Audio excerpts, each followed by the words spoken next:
হলো গতকাল সকাল। তৈরি হচ্ছিলাম মন্দির যাব বলে, বাবা তারকনাথের কাছে। বাবার আশীর্বাদ নিয়ে আসবো, কারণ শ্রাবণী মেলা আসছে, দোকান দেব।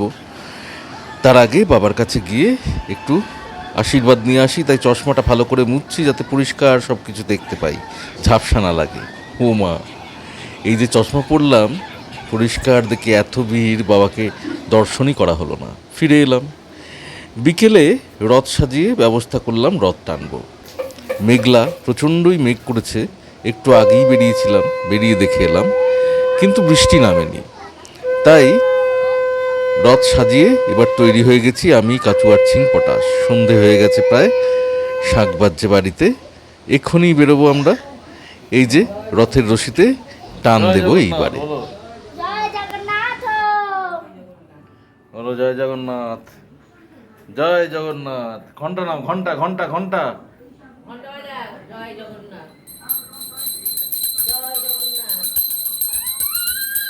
ঘণ্টার ধ্বনির মধ্যে দিয়েই প্রবেশ করে ফেললাম পরের দিন সকাল, মানে আজ সকাল। এই নিয়ে বসেছি আমার দপ্তর, ইউটিউবের দপ্তর।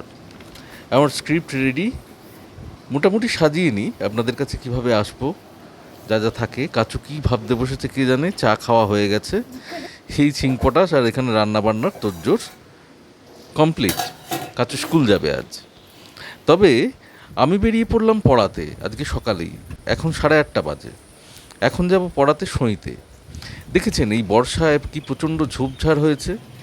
সেই ঝোপঝাড় পরিষ্কার করার কারোরই কোনো চেষ্টাই নেই। প্রচণ্ড মশা হচ্ছে, দেখুন একটু ধানের মড়াই, প্রচণ্ড মশা বেড়েছে। এই রাস্তাটা তো আপনাদের চেনা, সেই সইতের রাস্তা, তাই না? এবার এই রাস্তাতেও দেখতে দেখতে যান, এ দেখুন জল জমে আছে রাস্তায়। জল জমার কথাই নয়, আর এই যে রাস্তার ধারে দেখুন কি অবস্থা, জমাট জল। আর এদিকে পঞ্চায়েত, স্বাস্থ্য ভবন সমস্ত প্রচার করছে কি, ডেঙ্গু। প্রচার করে কি হবে, ব্যবস্থা নিতে হবে তো। কোনো ব্যবস্থা নেওয়াই নেই। কিভাবে যে মানুষ বেঁচে আছে। এটা হচ্ছে সেই তামলের মাঠ, আপনারা আগেই দেখেছেন এই মাঠটাকে। এই মাঠটা খুব বড়, ফুটবল খেলা হয়। এই দুয়ারে রেশন দিচ্ছে, আছে চনেদা। আমাদের যে রেশন, সেই রেশন দোকানেই এখানে এসে রেশন দেয়। এ দেখুন ছাগলগুলো বাঁধা আছে সেইখানে, আগের দিনও দেখিয়েছিলাম। আর এরপর পড়ে গেল বড় বাঁধ। এই বড় বাঁধ কত বিশাল, দেখেছেন রাস্তাটা, কি ভালো লাগে, ফাঁকা ফাঁকা। কিন্তু শীতকালে সন্ধেবেলা ভয়ঙ্কর, প্রচণ্ড শেয়াল ডাকে। সন্ধেবেলা পড়াতে আসতে ভয় পায়। আর ওই গাছগুলো দেখছেন, ওখানে একটা বিরাট পুকুর আছে আর একটা সুন্দর মাচা। সেই মাচায় বসে থাকে সবাই, আর কি হাওয়া দেয়। ওখান দিয়ে যেতে যেতেই হাওয়া লাগে গায়ে, ফুরফুর করে হাওয়া দেয়। ওখানটা পেরিয়ে এলাম, এই যে ছাগলের পাল আবার। এইবার ঢুকে যাব পড়াতে। দেখুন পাশে কি নোংরা, আবর্জনা হয়ে আছে। এমনকি পুকুরটাও পানায় ভর্তি, তার উপর আবর্জনা চতুর্দিকে, মশার রাজত্ব। আজকে ছাত্রকে করাচ্ছিলাম জিওমেট্রি, নতুন শিখছিল অ্যাঙ্গেল ড্র করতে। এই ফিরে পড়ছি। ছাত্রদের বাড়ি থেকে বেরিয়েই সামনেই একজন ভদ্রমহিলা বসেন বাজারের সবজি টবজি নিয়ে, খুব ভালো লাগে।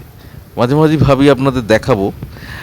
আর এই ফিরে আসছি বড় বাঁধ ধরে, আর দেখুন এই ট্রাক্টর দিয়ে মাঠ চষছে। কাচু দেখতে এত ভালোবাসে, এরকম ট্রাক্টর দেখে ঘন্টার পর ঘন্টা দাঁড়িয়ে থাকতে পারে ও। গুড মর্নিং, কেমন আছেন সবাই? ভালো আছেন আশা করি। তো আজকে এইমাত্র আপনাদের কাছে আসতে পারলাম, ঠিকঠাক মতো বসতে পারলাম। এর আগে তো দেখলেন যা যা করেছি বা যা যা হলো, যেখানে যেখানে গেলাম এই সব চললো। আর এখন বাজে 12:20। আশা করি সবাই ভালো আছেন। তো আজকের দিনটা শুরু হয়ে গেছে অলরেডি। এইবার শুধুমাত্র এগিয়ে যাওয়া। আজকের দিনের ঘটনাগুলো আপনাদের কাছে একটু অন্যরকমভাবে আমি রাখলাম।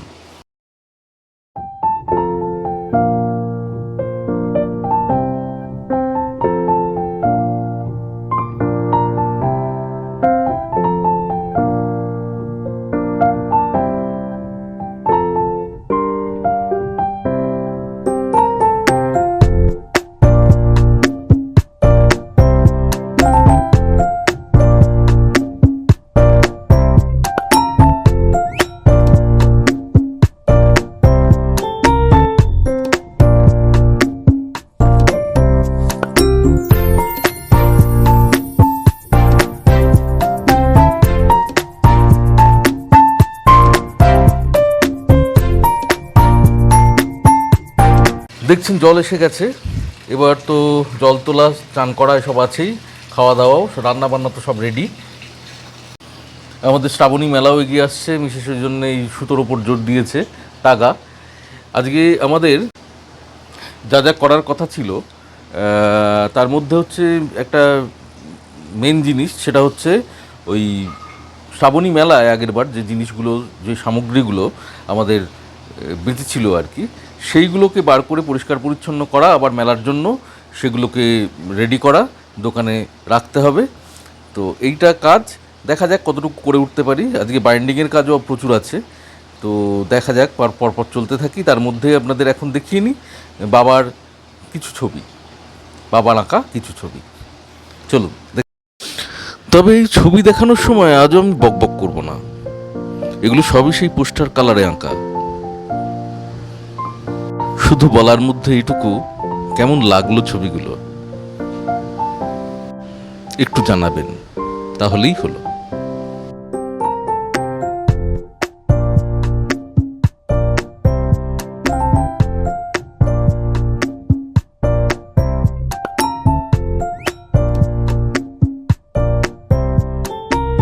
এরপর আর গোটা তিনেক ছবি, তারপরেই এই সিরিজটা শেষ। তারপর বসা যাবে একদিন বাবাকে নিয়ে, এই ছবিগুলো নিয়ে শোনা যাবে বাবার কথা, কোন সময়ের আঁকা, কিভাবে আঁকা, আরও অনেক কিছু। আজকে দেখলেন মাঝে মাঝে বৃষ্টি হয়েছে আমাদের এখানে, যেটা বেশ একটা সুখকর ব্যাপার। কিন্তু বৃষ্টিটা হলে দিনের বেলাটা বড্ড গরম থাকে, মানে কন্টিনিউ তো হচ্ছে না, গরমটা ভীষণ পড়ছে, একটা ভ্যাপসা গরম। তারপর আবার রাতের দিকটা একটু একটু ঠান্ডা হচ্ছে বটে, কিন্তু মানে যেটা চাইছি সেটা হচ্ছে না। যাই হোক, আপনাদের ছবিগুলো দেখালাম। এবার আমি চান করে নেব, চান করে তারপর আমাদের আজকের যা যা রান্না সেগুলো দেখাবো আপনাদের। আমরা খেতে বসবো, বসে তারপর দেখা যাক আমরা কত দূর এগোতে পারি। চলুন। বুঝতেই পারছেন জল ভরছি, জল এসে গেছে, জলটা ভরে নিয়ে চান করব। আর আমি কি উপায়ে জল তুলি দেখুন, দুটো মগে একসঙ্গে জল তুলে বালতি ভর্তি করি, তাড়াতাড়ি হয়ে যায়। কাচু ছিংপটাশ খুব হাসে, মজা পায় খুব। ব্যাস, এইবার দেখুন আমাদের কলতলার অবস্থা, কোনো ড্রেনেজ সিস্টেম নেই পঞ্চায়েতের, আর ডেঙ্গুর প্রচার চালাচ্ছে। এই বিরাট একটা টাক নিয়ে দেড়তলায় ঠাকুর প্রণাম করতে দাঁড়িয়ে পড়েছি আমি। প্রণাম শেষে রেডি হয়ে আমিও বসে পড়লাম সুতো করতে। এই সুতোগুলো নিয়ে কাজ হয় ওই তাগার। আর এই যে ফাঁস করছি, ফাঁসগুলো করে রাখবো, তারপর ওই রকম একটা কৌটোয় ঝুলিয়ে লাল গুলিটা পাকাবো। ছিংপটাশ খেতে বসে পড়েছে এখানে, ও ঘরে খাচ্ছে বাপি, এই যে বাপি খাচ্ছে। আমি তো চান করে চলে এলাম, দেখতে পেলেন। তারপর একটু কাজেও বসেছিলাম, যে কাজ নিয়ে সেটাও দেখলেন। তারপর দেখলেন যে ছিংপটাশ আর বাপি খেতে বসে গেছে, এরপর তো আমরা খাবো। এর মাঝে হঠাৎ আমার মনে পড়ে গেল আপনাদের একটা খবর দেওয়ার আছে। আপনারা কি জানেন 14 জুলাই বাপি দেবনাথ প্রথম বাঙালি যিনি কলকাতা থেকে এভারেস্টের বেস ক্যাম্পে গিয়ে পৌঁছেছেন সাইকেল, এবং সিঙ্গেল গিয়ারের একটা সাইকেলে। 21শে মে 2024 উনি কলকাতা থেকে যাত্রা শুরু করেছিলেন। দারুণ খবর না একটা? ভারতবর্ষের প্রথম বাঙালি সাইক্লিস্ট যিনি এভারেস্টের বেস ক্যাম্পে পৌঁছলেন, এবং তৃতীয় ভারতীয়, আর বিশ্বের মধ্যে 8ম সাইক্লিস্ট। যাই হোক, এত কিছু ভাববই না, আমরা প্রথমেই ভাববো একজন বাঙালি সাইক্লিস্ট, প্রথম বাঙালি সাইক্লিস্ট যিনি পৌঁছে গেলেন এভারেস্টের বেস ক্যাম্পে কলকাতা থেকে সাইকেল চালিয়ে, সিঙ্গেল গিয়ারের একটা সাইকেলে। খবরটা পেয়েছি ত্রিপুরা হেডলাইন্স, ত্রিপুরা ন্যাশনাল, এই এদের একটা ফেসবুক পোস্টিং থেকে। কালকে আমার মিসেস দেখছিলেন আর কি ফেসবুকে, আমার হঠাৎ নজরে পড়ে, মানে মিসেসও প্রচণ্ড আনন্দ পেয়েছেন এবং আমারও নজরে পড়ে গেল যে বাহ, দারুণ খবর, আপনাদের দেওয়া দরকার, আপনাদের সঙ্গে শেয়ার করা দরকার, সেই জন্য শেয়ার করতে এলাম। হঠাৎই মনে পড়ে গেল এখন। আর উনি যেটা বলছেন, উনি বলছেন কোনো কাজই অসম্ভব নয় যদি ইচ্ছে থাকে, ইচ্ছে শক্তি হচ্ছে সব থেকে বড় ব্যাপার।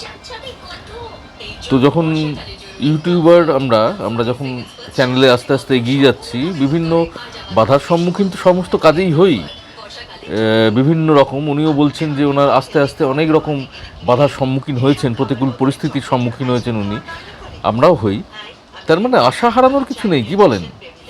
আমাদের যে ইচ্ছা, যে সৃজনশীলতা, সব কিছু নিয়ে আমরা এগিয়ে চলি।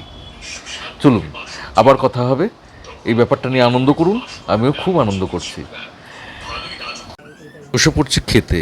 সামনের পাতে কি বলুন তো? থোর বড়িগুলো ছড়ানো আছে, আর আলু বড়ির তরকারি, বিউলির ডাল, আর 2 টুকরো পেঁয়াজ। আহা, কি দারুণ খাওয়া বলুন তো। থোরটা তো মানে কি বলবো, দেখে কি মনে হচ্ছে। আর একবার দেখাবো কাছ থেকে, দাঁড়ান দেখাচ্ছি। মার ও মিসেসও খেতে বসে পড়েছে। এই যে খাওয়া দাওয়া তো হলো, দেখলেন। ভাবছেন সূর্যেন্দুর চুলগুলো আজকে ফুরফুর করে উঠছে কেন? সূর্যেন্দু শ্যাম্পু করেছে, কারণ চুলগুলো অনেকদিন কাটা হয়নি, বহুত বড় বড় হয়ে গেছে, আপনারা বুঝতে পারছেন নিশ্চয়ই। চুলটা কাটতে হবে কালকে মনে হচ্ছে, সহ্য করা যাচ্ছে না গরমে, আসলে কাজের চাপে সেটাও কাটতে পারছি না, মানে সময়টা বার করবো সেটা পাচ্ছি না। যাই হোক, আজকে কী খেলাম বলুন তো? বললাম তো, থোর খেতে কেমন লাগে। আমাদের কিন্তু দারুণ প্রিপারেশান হয়। শিং পটাশও আজকে খেয়েছে এবং দারুণ ভালোবেসে। এইটা বাজে করছে শিং পটাশ। শিং পটাশ বড্ড এরকম মুখ চোখ উল্টো পাল্টা করে, তাই না? বকে দেবেন একদম ধরে। আচ্ছা, বকবেন না, আচ্ছা ঠিক আছে, বকবেন না, আদর করবেন, তাই হলো। তো আজকে এই পর্যন্তই থাক। এখনো পর্যন্ত মানে বাইন্ডিংটা নিয়ে আর বুঝতে পারলাম না, বাইন্ডিংটা নিয়ে বসতে হবে আজকেই। আর মেলার জন্য সামগ্রীগুলো গোছগাছ সেটাও করা হলো না, সেটা ঠিক হলো বিকেলবেলা করা হবে, কারণ আমার আজকে পড়িয়ে আসতে একটু দেরি হয়ে গেছে, অনেক কিছু এলোমেলো হয়ে গেল, যে জন্যে। তো ঠিক আছে, আবার ঠিকঠাক করে নেওয়া যাবে এখন। আপনাদের কাছে যাতে তাড়াতাড়ি আসতে পারি সেই কারণে এইখানেই ভ্লগটা শেষ করব, কারণ আবার তো এডিটের পার্টটা রয়েছে। আজকে বলবো 21শে আইন। শিব ঠাকুরের আপন দেশে আইনি কানুন সর্বনেশে, কেউ যদি যায় পিছলে পড়ে, প্যায়দায় সে পাকড়ে ধরে, কাজীর কাছে হয় বিচার, 21 টাকা দণ্ড তার।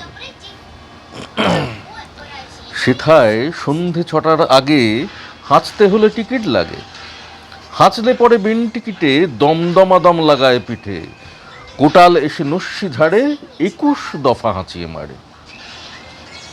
কারোর যদি দাঁতটি নড়ে, 4টি টাকা মাসুল ধরে, কারোর যদি গোঁপ গজায়, 100 আনা ট্যাক্সও চায়, খুঁচিয়ে পিঠে গুঁজিয়ে ঘাড়, সেলাম ঠোকায় 21 বার।